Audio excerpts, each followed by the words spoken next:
and reverse grip.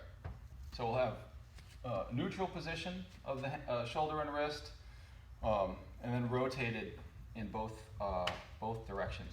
This is meant to be a range exercise. This is meant to be a decompressing exercise. It is not meant to be a hard strength exercise. So think about letting your body hang. We're not going to do active scap pulls when we just do 3 hangs. Certainly you can add that in, but that isn't the focus of the 3 hangs exercise.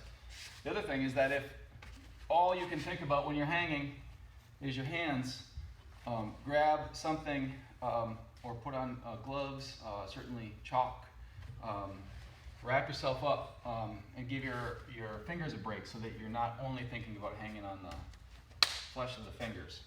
So first 2 hangs, the overhand and the underhand, for almost everybody, best to do 2 hands together. So starting with a partial hang, which just means my feet are still on the ground and I can manage how much load I want to put. If going straight overhead is a little much, you can play with the arm spacing too. You can come close together, further apart, straight overhead, play with those. We're just going to be hanging. Again, we're not going to be doing reps. Moving a little bit from all of the hangs can feel good too. So finding some lines and some angles where you are holding tension, changing your body underneath it. You know, I'm pulling in my sidelines. All of those things can be done from all of the hangs. Underhand grip, this is like the chin-up grip. Overhand is like pull-up, this is like chin-up. Same rules apply. Start with partial, only if it feels easy, and decompressive. Pick up your feet. If you pick up your feet and you start having to pull in order to fight against it, it might still be a little bit much, and bring your feet down. You can even just touch a toe or one toe. Now the reverse grip. Start with one hand in the underhand, and in the reverse, if you put the back of your hand against your object and then roll it around, that's how you're going to find your angle. Be very gentle as you roll yourself into the full hang position here.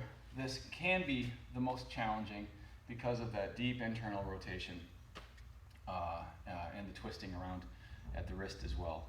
So be gentle if this is a challenging position for you. Be gentle, and it's totally fine to hang at an angle. So find an angle that's good and challenging for you, and over time work into a full hang. Absolutely, the reverse hang can be done 2 arms at a time, but it's not something that you need to rush into doing and make as a goal. I got to get there. I got to get there. It's the process of decompressing your shoulders and allowing them to accept those positions more safely. That's what the 3 hangs are around.